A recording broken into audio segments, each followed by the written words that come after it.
የአሜሪካ ጦር ሚኒስቴር ኢራን ላይ ጥቃት ለመሰንዘር የትራምፕን ትዕዛዝ እየጠበቅን ነው ሲል አስታወቀም። ዶናልድ ትራምፕ ዓለም አቀፍ የዲፕሎማሲ አማራጮች መቅረባቸውን ተከትሎ ከኢራን መሪዎች ጋር ሊያወሩ እንደሚችሉ ፍንጭ ሰጡ። ነገር ግን የሰውየው ቃል እንደማይታመን ተንታኞች ተናግረዋል። ኢራን ትራምፕ ሰዓቱ ደርሷል ማለታቸውና የአውሮፓ ህብረት የኢራን እስላማዊ አብዮታዊ ዘመን አሸባሪ ነው ማለቱን እንደማትቀበል ገልጻለች። የመካከለኛው ምስራቅ ቀጠናን ሰላም እያናጋ የሚገኘው የዋሽንግተንና ቴህራን ውጥረት ዛሬም አልበረደም። ትራምፕ ኢራን ከተስማማች ጥቃቱ ይቆማል ሲሉ፣ አያቶላዎች ደግሞ ማስፈራሪያና ዛቻን አንቀበልም እያሉ ቀጠናውን አስጨንቀውታል። ሀሳባቸውን ለመጨበጥ አስቸጋሪ ከሆኑት ዶናልድ ጄ ትራምፕ የሚወጡ መግለጫዎች የተምታቱ መሆናቸው ቀጠናው ወደ ምን እያመራ እንደሆነ ለመወሰንም ፈታኝ ሆኗል። ትናንት ሰዓቱ ደርሷል፣ ዛሬ ደግሞ ለድርድር አልረፈደም ሲሉ፣ የአሜሪካ ጦር ሚኒስቴር ደግሞ አስፈላጊውን ጥቃት ለመፈጸም ከትራምፕ የሚወጡ ቃላትን እየጠበቅን ነው ሲል መግለጹ የኢራንና አሜሪካ ነገር በምን ሊደመደም እንደሚችል አወዛጋቢ ሆኗል። አንዳንዶች በጦርነት ሲሉ፣ ሌሎች ደግሞ ዲፕሎማሲያዊ መንገድ ሊመርጡ ይችላሉ፣ ሀገራቱ ፕሮፓጋንዳ ላይ የተጠመዱ ናቸው ሲሉ የሚነቅፏቸው አልጠፉም። የጦር ሚኒስትሩ ፔት ሄግሴት ተዘጋጅተናል ያሉ ሲሆን ኢራን ወደ ድርድር ከመጣች ግን ጥቃት ያለመሰንዘር እድል መኖሩን ከመናገርም አልሸሸጉም። ሁሉም አማራጮች ኢራናውያን አሏቸው በሚል ሀሳባቸውን እያጠናከሩት ሄግሴት የኒውክሌር ጦር መሳሪያ ቴህራን ሊኖራት አይገባም ሲሉ ይሞግታሉ።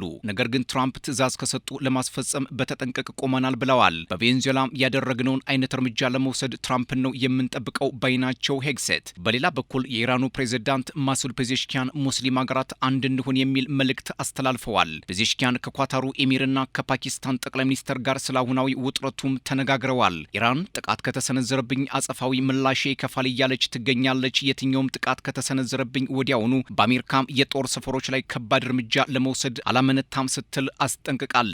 ትራምፕ ኢራን በኒውክሌር ጉዳይ ለመደራደር ሰዓቱ እየሄደባት ነው ሲሉ ቢያስጠነቅቁም አያቶላዎቹ የሚፈራ ልብ የለንም እያሉ ነው። እናም ሀገራቱ በመግለጫ መካረሩን ቀጥለውበታል። የኢራን ወታደራዊ ቃል አቀባይ ብርጋዴር ጄኔራል ሙሐመድ አርካሚናም የአሜሪካ ጦር ጫኝ መርከቦች ወደ ሰላጤው ተቃርበዋል፣ እኛም ኢላማችን ውስጥ አስገብተናቸዋል፣ የጥቃት አዝማሚያም የሚያሳዩ ከሆነ ሳይቀድሙን መቅደም እንደምንችል ማወቅ አለባቸው ሲሉ ከሀገራቸው የቴሌቪዥን ጣቢያ ጋር በነበራቸው ቆይታም ተናግረዋል።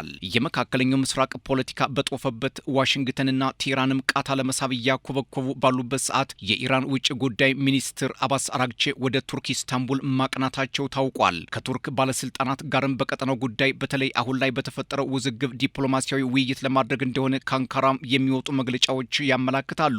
ከቱርክ ውጭ ጉዳይ ሚኒስቴር ኃላፊዎች ጋር ቆይታ በማድረግ በሁለቱ ሀገራት በሚደረግ የሁለትዮሽ ውይይትና በቀጠናው ዙሪያ መክረዋል። አባስ አራግቼ ከቱርክ ፕሬዝደንት ረሲብ ጠይብ ኤርዶዋን ጋር ቆይታም ያደርጋሉ። ቱርክም የማሸማገል ስራዋን ትወጣለች። እናም አሜሪካና ኢራን ዳግም ወደ ድርድር ይመጣሉ ወይ የሚለው ጉዳይ ወደፊት የሚታይ ይሆናል። አሜሪካም ጦር ጫኝ መርከቦቿን አስጠግታ ባለችበት ሰዓት፣ ኢራንም ያጸፋ መልስ ለመስጠት በተጠንቀቅ በቆመችበት ሰዓት የአባስ አራግቼ የቱርክ ጉዞና ውይይት ምን ለውጥ ሊያመጣ እንደሚችል እስካሁን ማወቅ አልተቻለም ይላሉ ተንታኞች።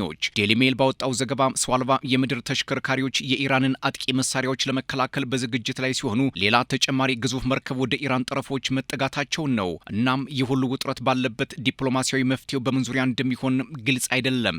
አይገመቴው ዶናልድ ትራምፕ ለዲፕሎማሲ በራችን ክፍት ነው፣ ለመደራደር ችግር የለብንም እያሉ ነው። በጎን ደግሞ ግዙፍ የጦር መርከቦቻቸው በሆርሙዝ ሰርጥ ለጥቃት እያንዣበቡ አሰፍስፈዋል። ፔንታጎን በጥብቅ ተጠንቀቁሟል። ኢራን በበኩሏ በግዙፍ ሚሳኤሎች የታጀበ ወታደራዊ ልምምድ ለማድረግ የካቲት 1 2026 ቀን ቆርጣለች። ስለዚህ ኢራንና አሜሪካም ጠረጴዛውን ወይንስ ጠመንጃውን የትኛውን እንደሚመርጡ ለመግለጽ ከባድ ቢሆንም አሁን ላይ የሚታዩት እንቅስቃሴዎች ግን ወደ ጦርነት የሚያዘነብሉ እንደሆነ ያመላክታል። አባስ አራግቼ ቱርክ ናቸው። የሳውዲና እስራኤል ተወካዮች ዋሽንግተን ውስጥ ናቸው እና ምን ውጤት ይመጣል የሚለው ገና አልተደመደመም። ከዚህ ከፊት ለፊት ከሚታየው መግለጫ ባሻገር የአሜሪካ ባህር ኃይል ተጨማሪ የጦር መርከቦችን ወደ መካከለኛው ምስራቅ በብዛት አስጠግቷል ሲል ሮይተርስ ዘግቧል። ከዩኤስኤስ አብርሃም ሊንከን ጦር ጫኝ መርከብ በተጨማሪ ዩኤስኤስ ዴልበርት ብላክ የተሰኘች ጦር ጫኝ መርከብ ወደ ቀይ ባህር ኤልያት ወደብ አቅንታለች።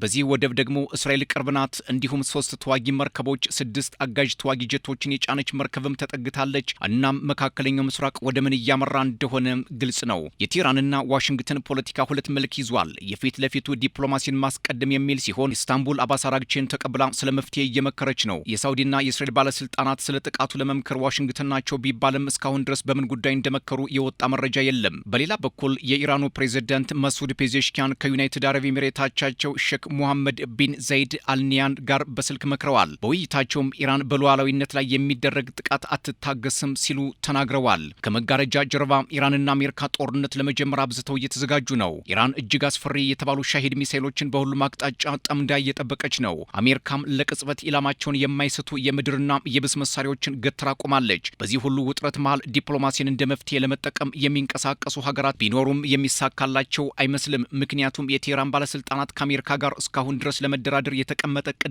ከየትኛውም አካል የቀረበልን ጥያቄ የለም ሲሉ መናገራቸው የጦርነቱን አይቀሬነት ያመላክታል። ትራምፕ ኢራን የመደራደር ፍላጎት አሳይታለች ይላሉ። ኢራን ደግሞ የቀረበልኝ ጥያቄ የለም ትላለች። እናም የመካከለኛው ምስራቅ ቀጠና ሁኔታ በሚቀጥሉት ሰዓታት ምን ሊገጥመው እንደሚችል መገመት አዳጋጅ ሆኗል። ሮይተርስ ባወጣው ዘገባ ትራምፕ በኢራን ላይ ጫና ለመፍጠር የተለያዩ አማራጮችን እያጤኑ እንደሆነ በመግለጽ የኢራን የደህንነት ተቋማትና የመንግስት ማዕከላትን ትኩረት ያደረገ ጥቃት ለመፈጸም አዝማሚያም እያሳዩ ነው ይላል። እንደ ኢራን አክቲቪስቶች ደግሞ ትራምፕ ዋና ዓላማቸው የመንግስት ለውጥ በማድረግ ተቃዋሚዎችን መታደግ ነው የሚል ፍላጎት እንዳላቸው ይናገራሉ። አሁን ላይ ከኢስታንቡል የወጡ መረጃዎች እንደሚያሳዩት ከሆነ የኢራን ውጭ ጉዳይ ሚኒስትር አባስ አራግቼ ኢራን በጫና ውስጥ ሆናም እንደማትደራደር አቋማቸውን ማስቀመጣቸው ነው። ይህ ደግሞ ለትራምፕ የጥቃት ፍላጎት የሚመች ሳይሆን እንደማይቀር ተንታኞች እየተናገሩ ነው።